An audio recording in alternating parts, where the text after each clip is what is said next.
دوستو آج ہم آپ کو 1971 پاک بھارت جنگ کی ایک ایسی دردناک حقیقت سنانے جا رہے ہیں جس کی وجہ سے پورے جنگ کا فانصہ پلٹ گیا اور پاکستان کو اپنے آدھے حصے سے ہاتھ دھونا پڑا۔ جب مارچ 1971 میں مشرقی پاکستان میں آزادی کی آوازیں ملک سے باہر جانے لگے اور ہر جگہ افراتفری پھیل گئی تو اسی وقت فرانس کے پانیوں میں مشق کر رہی پاکستانی ابدوز PNS مانگرو کے 8 بنگالی اہلکاروں نے ابدوز چھوڑ کر بنگلہ دیش کی آزادی کی تحریک میں شامل ہونے کا فیصلہ کیا۔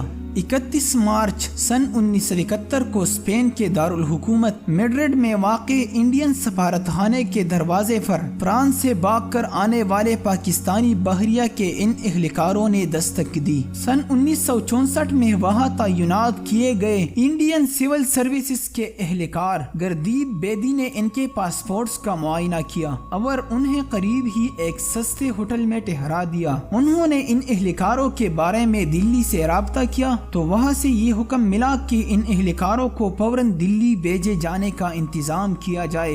1971 کے مصنف اور انڈیا ٹوڈے میگزین کے ایڈیٹر سندیپ انیتن بتاتے ہیں کہ پھر اس کے بعد ان اہلکاروں کے نقلی ہندو نام رکھے گئے اور ہندوستانی شہری بتا کر دلی جانے والے طیارے میں بٹھا دیے گئے۔ انہیں پہلے میڈرڈ سے روم بھیجا گیا لیکن اس سے پہلے کہ وہ دلی پہنچتے ان کی خبر میڈیا پر لیک ہو گئی اور روم میں واقع پاکستانی سفارتخانے کے اہلکاروں کو بھی اس کی خبر ہو گئی۔ پاکستانی سفارتخانے کے اہلکار ان 8 اہلکاروں کو منانے کے لیے ایئرپورٹ پہنچے۔ ان میں اور ان اہلکاروں کے درمیان جھڑپ بھی ہوئی لیکن ان اہلکاروں کے لیڈر عبدالوحید چودھری نے سفارتی عملے سے واضح الفاظ میں کہا کہ وہ بنگلہ دیش کی آزادی کے لیے ہر صورت جا رہے ہیں۔ ان 8 ابدوز اہلکاروں کے انڈیا پہنچنے کے بعد انہیں دلی میں انڈین خفیہ ادارے کے ایک محفوظ ٹھکانے پر ٹھہرایا گیا۔ اس وقت انڈین بحریہ کے ڈائریکٹر نیول انٹیلیجنس کپتان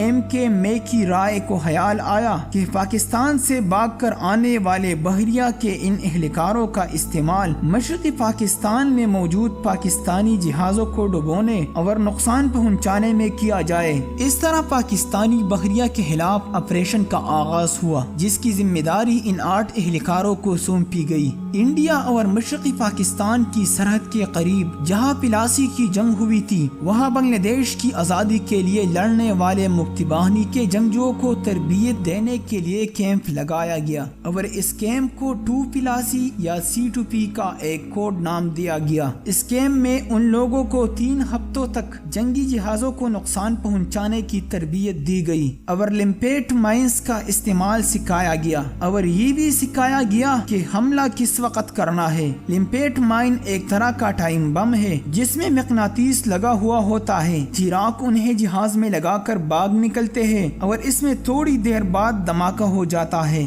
150 سے زیادہ مکتی باہنی جنگجوؤں کو مشرقی پاکستان کی سرحد کے اندر پہنچایا گیا۔ انڈین نیول انٹیلیجنس کے چیف اور کمانڈر سامن نے فیصلہ کیا کہ پاکستان کی 4 بندرگاہوں پر کھڑے جہازوں پر ایک ساتھ حملہ کیا جائے۔ سبھی جنگجوؤں کو ایک لمپیٹ مائن، ایک ریڈیو اور 50 پاکستانی روپے دیے گئے۔ ان جنگجوؤں کو پیغام پہنچانے کے لیے انڈیا کے سرکاری ریڈیو اسٹیشن کا استعمال کیا گیا۔ دوسری جنگ عظیم میں بھی اس طرح کے خفیہ پیغامات بھیجنے کے لیے دونوں جانب سے ریڈیو کا استعمال کیا گیا تھا، اس لیے سارے جنگجوؤں کو لگاتار ریڈیو سننے کے لیے کہا گیا۔ یہ فیصلہ کیا گیا کہ جب آکاش وانی کے کلکتہ اسٹیشن بیکیندر سے آرتی مکھرجی کا گایا ہوا یہ نامہ امار پوتول آج کے پرتم جابے سسر باڑی جب بجے گا تو اس کا مطلب یہ ہوگا کہ حملہ کرنے کے لیے 48 گھنٹوں کا وقت بچا ہے۔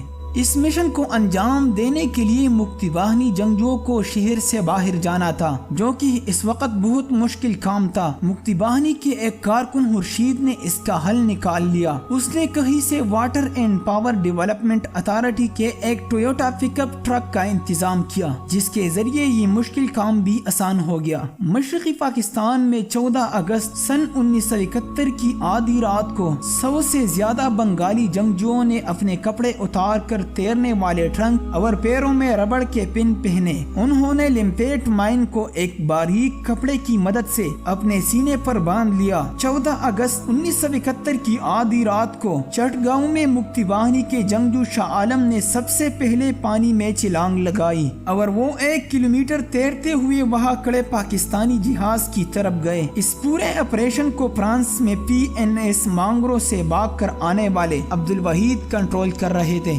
آدھی رات کا وقت اس لیے مقرر کیا گیا کیونکہ یہ ندی کی لہروں میں تیزی کا وقت تھا اور دوسری وجہ یہ کہ اس وقت جہاز کی شفٹ بھی بدلتی تھی۔ تیز لہروں کی وجہ سے شاہ عالم صرف 10 منٹ میں جہاز کے نیچے پہنچ گیا۔ اس نے اپنے سینے سے بندھی ہوئی لمپیٹ مائن نکالی اور جیسے ہی مائن کا مقناطیس جہاز سے چپکا شاہ عالم نے واپس تیرنا شروع کیا۔ ٹھیک آدھے گھنٹے بعد رات 1:40 پر پورے چٹگاؤں کی بندرگاہ میں پانی کے اندر دھماکوں کا سلسلہ شروع ہوا۔ پاکستانی بحری جہاز العباس دھماکے کا سب سے پہلے نشانہ بنا اور پانی میں ڈوبنے لگا۔ وہاں اچانک افراتفری پھیل گئی اور وہاں پر موجود فوجیوں نے دہشت میں آ کر پانی پر اندھادھند فائرنگ شروع کر دی اور دھماکے جاری رہے۔ دیکھتے ہی دیکھتے لمپیٹ مائن سے کیے گئے سوراخوں سے العباس، اورنٹ بارج نمبر 6 اور اورماس جہازوں میں پانی بھرنے لگا۔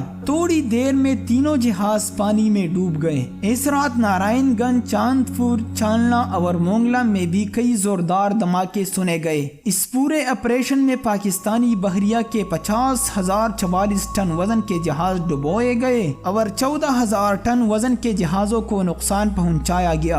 پاکستان نے اس وقت تک مشرقی پاکستان میں اپنی 3 ڈویژن فوج جونگ دی تھی اور وہ مکتی باہنی جنگجوؤں کو بھگاتے ہوئے بھارتی سرحد تک لے گئے تھے۔ پورے مشرقی پاکستان پر پاک آرمی کا فل کنٹرول تھا۔ ان دھماکوں کی وجہ سے جنرل نیازی کو اپنے فوجی وہاں سے ہٹانے پڑے اور مکتی باہنی جس کو انڈیا میں ٹریننگ دی جاتی تھی ان سے اچانک دباؤ کم ہو گیا اور ان کا حوصلہ پھر سے اچانک بڑھ گیا۔ اس واقعے کے بعد جنگ کا پھانسا رفتہ رفتہ پلٹنے لگا اور یوں اس کا نتیجہ یہ نکلا کہ پاکستان کو اپنے آدھے حصے سے ہاتھ دھونے پڑے۔ ہم دعا کرتے ہیں کہ اللہ تعالی ہمیں پھر اسی طرح متحد کرے جس طرح ہم سن 1971 سے پہلے تھے۔